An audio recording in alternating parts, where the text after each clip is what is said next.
What's up, guys? Welcome to our next project we got going on, which this one is a very long awaited project. This is the Propeller Display. So basically it's going to be like a propeller clock, except what we're going to do is we're just going to display some letters on it. What we got here, I'm going to try to go through this as quickly as I possibly can. I'm going to try to keep my videos down in size, because I know that it's a big time investment on them 20-30 minute videos. So I'm going to try to keep it down as much as I possibly can here. So what we're going to do is we're going to look at the hardware to start with real quickly, then we'll get kind of a brief synopsis of how it's going to work, and then we're going to go into the code of it. So, and then finally we'll wrap it all up with a good demo for it. So okay, so what we got going here is we've got basically a PIC 16F676 microcontroller. Okay, and then we've got our mem clear pulled to a high, and we've got our capacitor here, and then we've got over here we've got two Hall effect sensors. What I did was I didn't know if I was going to use a through-hole Hall effect sensor or a surface mount Hall effect sensor. It just depended. So what I did was I just put both, and I just hooked them both in parallel. That way the pads would be there when I scribed the board, so I could use either one. Basically, I wouldn't populate the one I wouldn't use. So anyway, that's our Hall effect sensor. So you've got voltage and ground, and then the actual sense output, which is either high or low depending on whether it's a magnet is present or not. It'll either produce 5 volts or 0 volts, or in this case 3 volts or 0 volts. Then we've also got our battery, which is our it's just a keystone part number for a little battery clip that solders on that will hold our battery. Then we also have our 5 LEDs, which is going to make our letters and things. So we've got 5 resistors. I use 470 ohm just because I'm in the habit of using 470 ohm with 5 volt supplies. Really, it could be a little less than that for a 3 volt supply, but still, it's nice and bright and it looks fine with the 470, so we'll leave those in. So that's all there is to the hardware. The hardware is actually fairly simple and straightforward. So, and like I said, I chose the 676 because it was one that I had just laying around. I would probably choose something with a little more memory, probably something with an onboard real-time clock or something like that, to that nature. If you're wanting to do a full-blown propeller clock, you probably want the RTC, so that way, and then you'll probably have to hang a some sort of crystal oscillator, one of those 32768 crystal oscillators off the side. So if you need to, you can check out some of my videos on real-time clocks. If you don't know how to configure those, I do have them. Just search for them on my site by typing in RTC. And then we are going to take a break, and I'm going to go into how the concept of this is going to work for the software. But for the hardware, pretty simple. We got our decoupling cap, our pull-up resistor, and all our other stuff. So let's go ahead and we'll jump on into the concept of all of this. So I'll be back in just a minute. Okay, guys, we got our trusty piece of paper out here, so we're going to go ahead and check out the concept of this. All right, so what we've got is we're going to have on some sort of a board, okay, we're going to have, I'm just going to draw them as lines, 3, 4, 5 LEDs, okay. Now, these are going to spin around in a circle, so we've got our clock, essentially, is going to be a circle, or display, whatever you want to call it, is going to be a circle with a center point, okay? And then what we're going to do is, this is going to be cut up, we basically have our sensor, okay? Let's say our sensor is here. This is our sense, if I can write an S. Oh, that looks horrible. Okay, but anyway, that's our sensor, okay? And it's going to revolve around this direction, okay, let's say.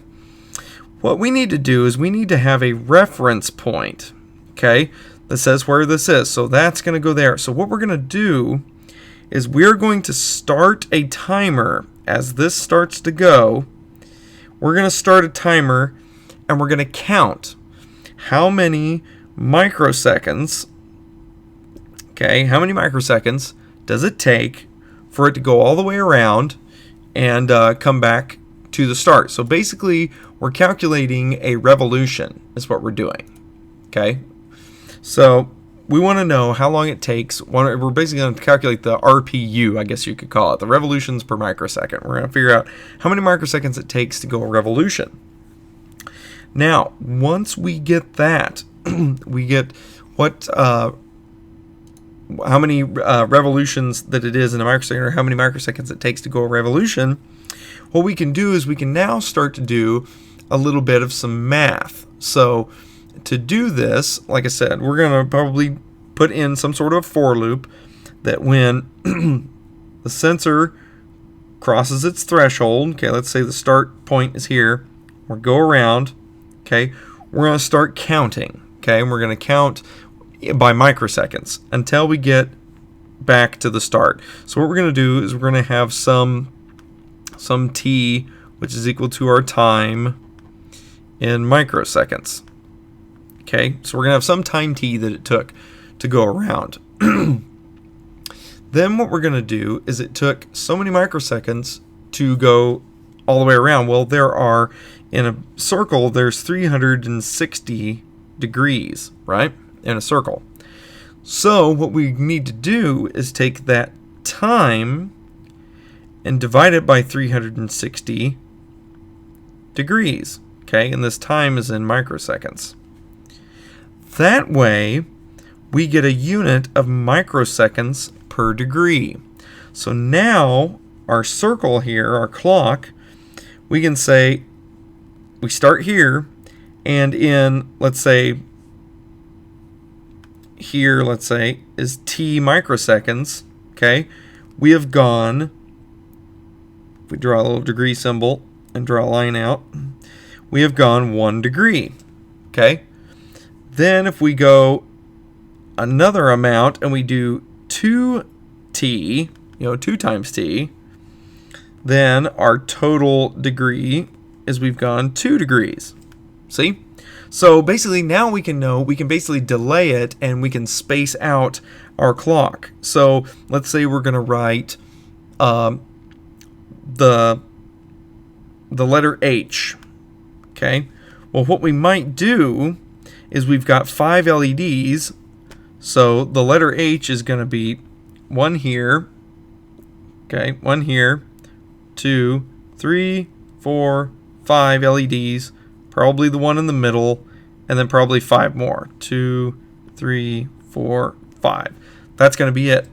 What we could do is we could say this will be in the first degree, okay, this piece will be in the second degree, and then this last piece will be in the third degree. Okay? So now, obviously, our H is going to be a little bit skewed. Our H is probably going to look like this. We were starting at dead zero. It's probably going to look kind of bent because we're in a circle, right? We're doing this in a circle. But more or less, you should be able to tell that that's an H. Okay? So that's basically how we're going to approach this. So I'm trying to leave myself 5 minutes for each one of these explanation sections. So I think that's going to do it for this section of explanation.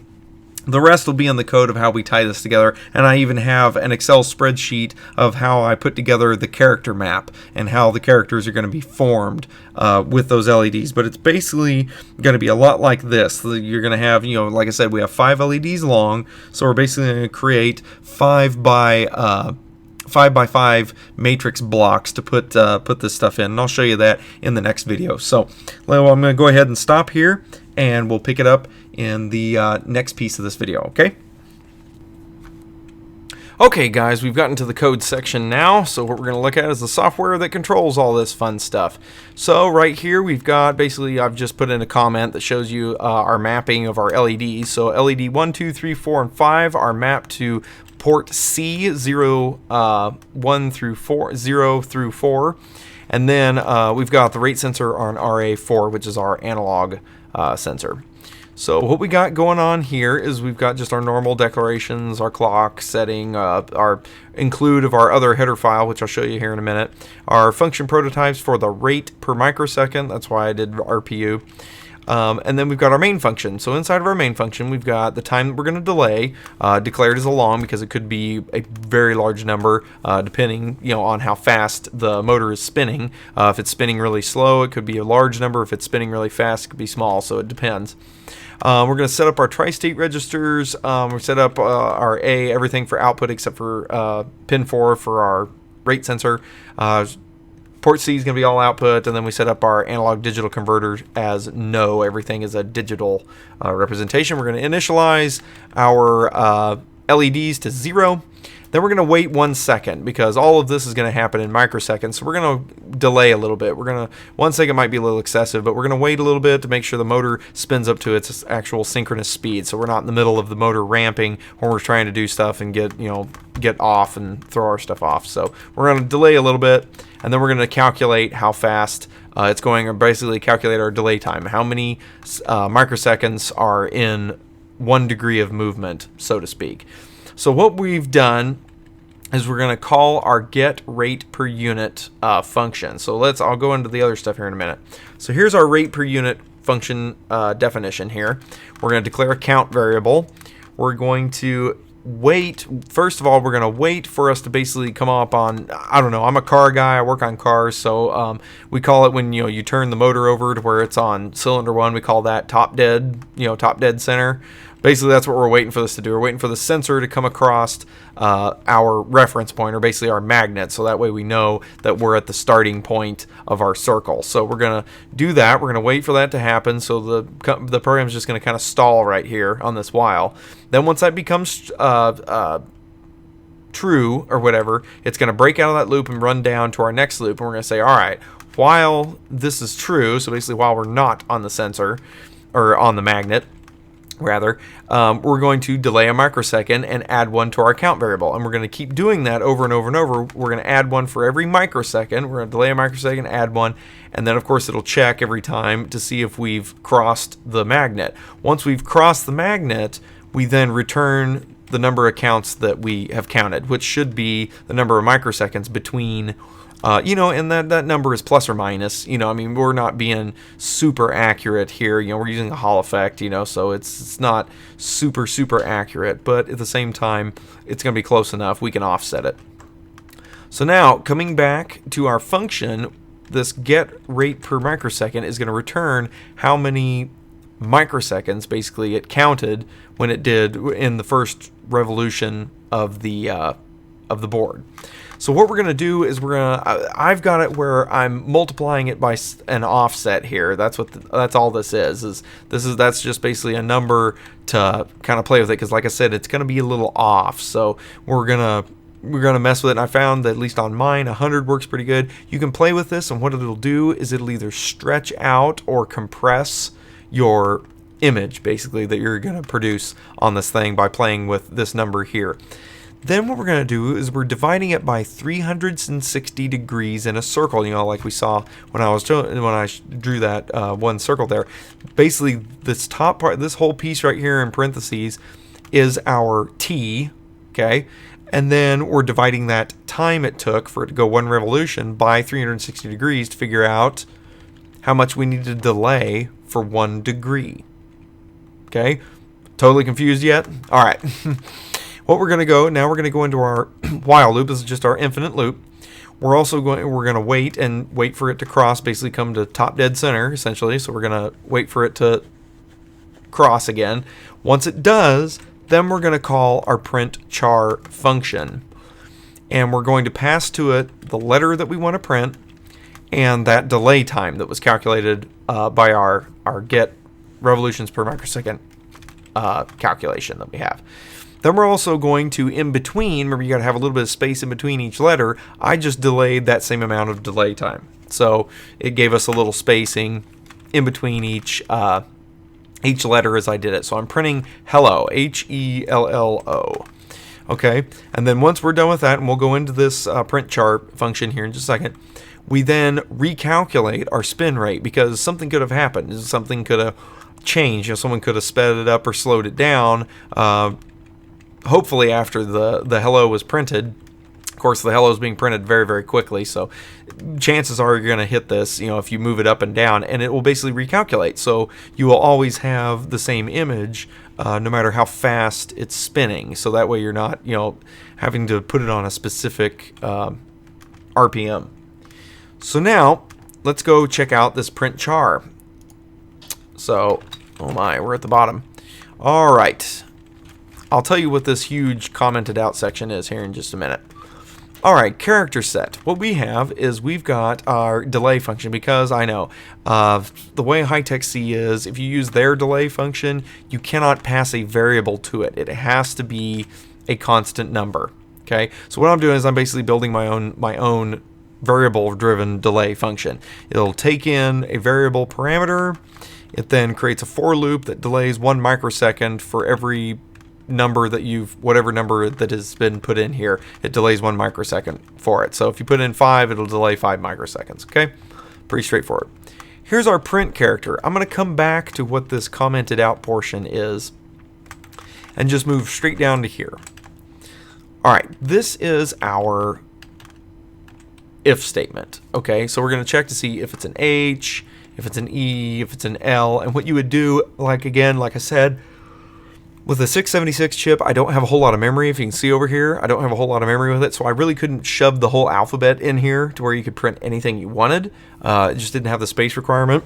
So I would suggest choosing like the 16F688 chip or something like that. That's still the same size, pin-to-pin compatible as this one, but it has 4 times the memory, so you'll be able to put the whole alphabet in there and do some other things, as well as, you might want to pick one that also has, not the 688, but one that has an RTC in it if you want to do an actual propeller clock, okay?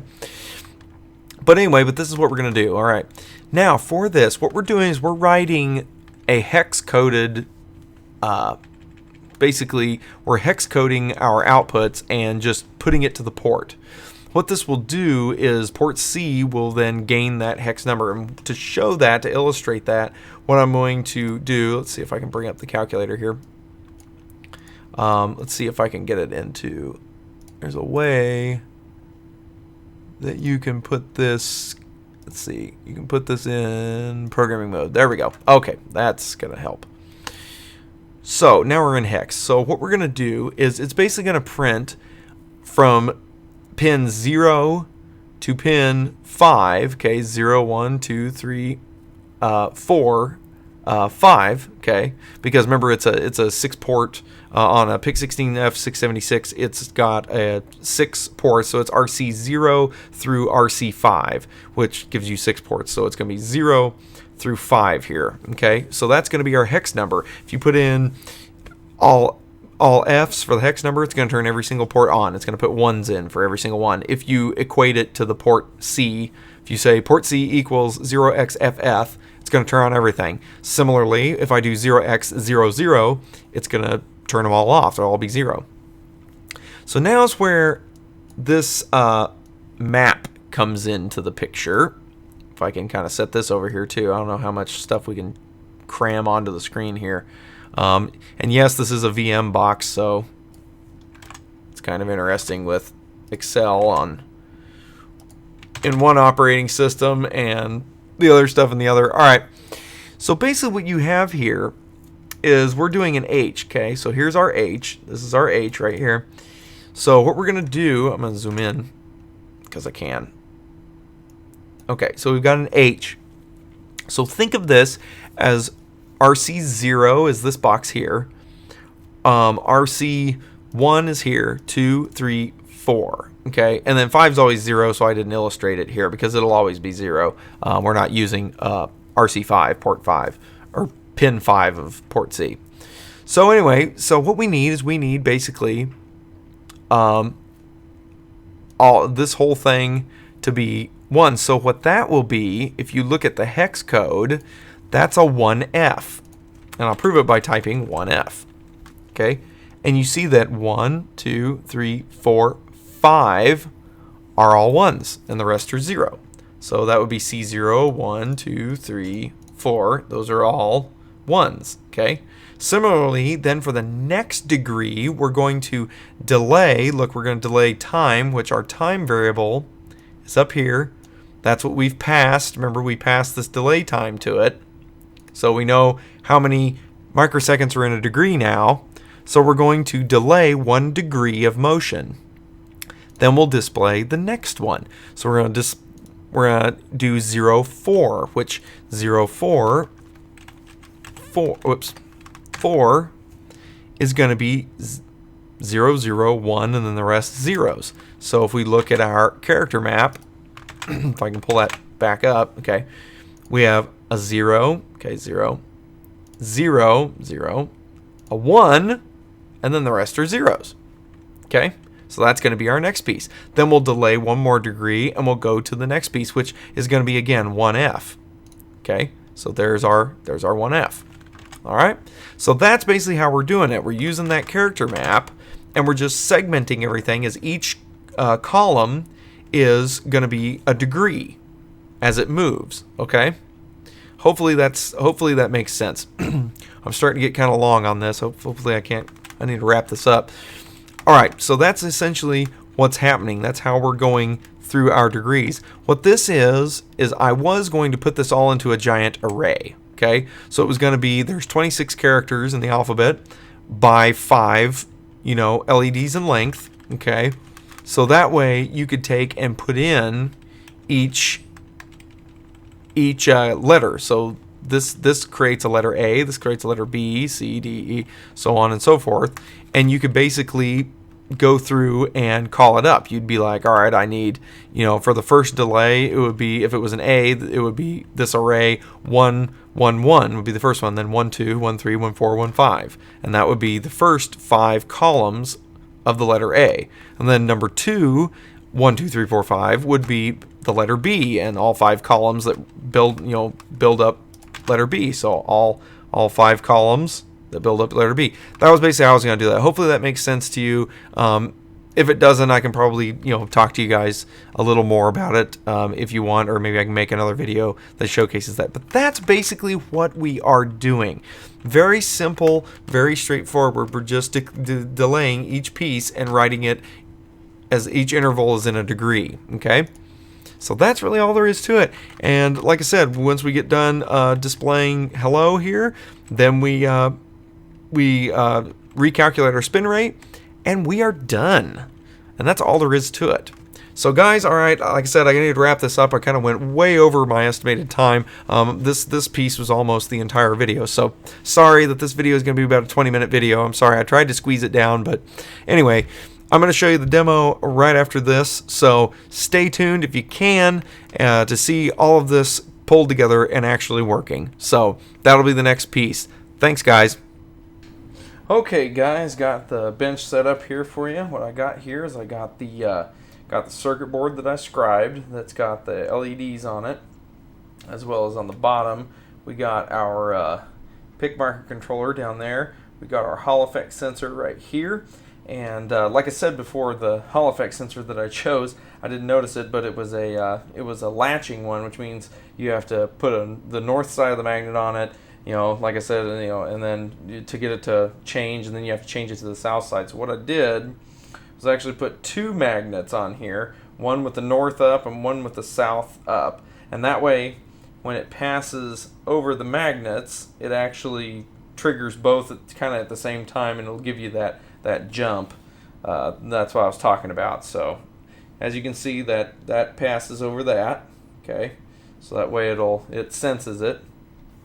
Now what I'm going to do, what I did was I actually didn't think about it, but the normal batteries like that, it's like these, like in my calipers, there's these little batteries that are like this, these circular batteries.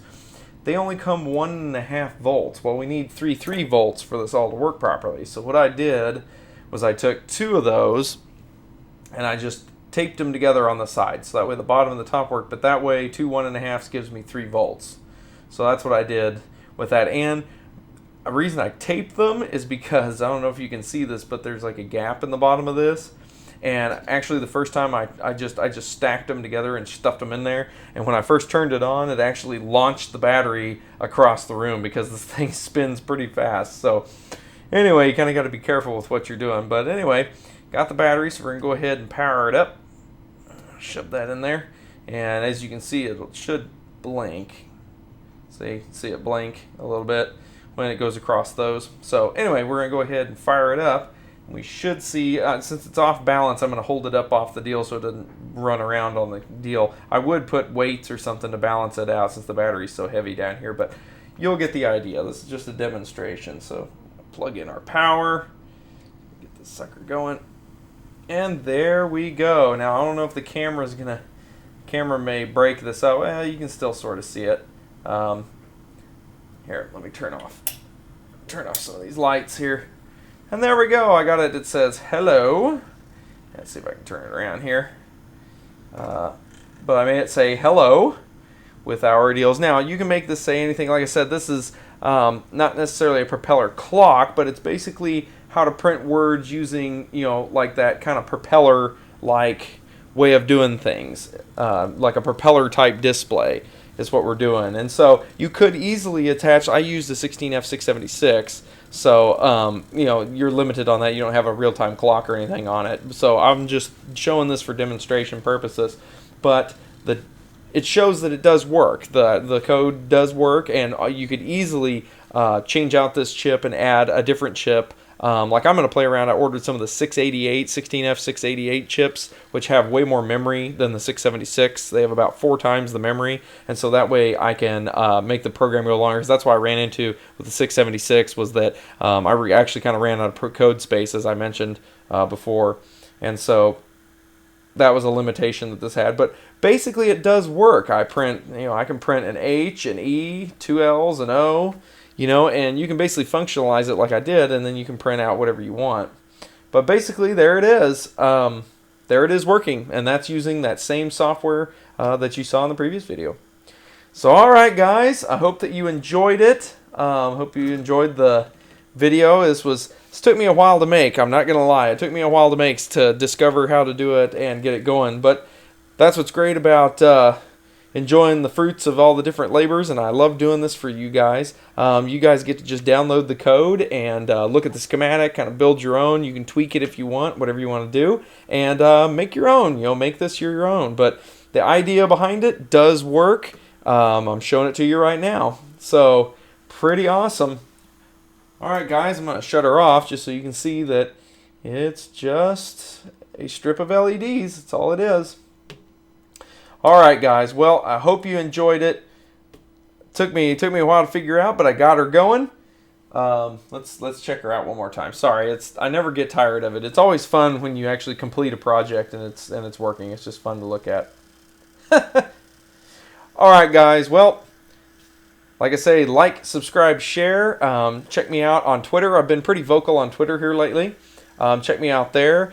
Check out Instructables. I post some stuff there. I usually enter contests and whatnot with some of the videos that we create here and whatnot, just for the fun of it, just to see, just to get everybody else to see some of the fun stuff we come up with. So anyway, hope that you enjoyed it, guys.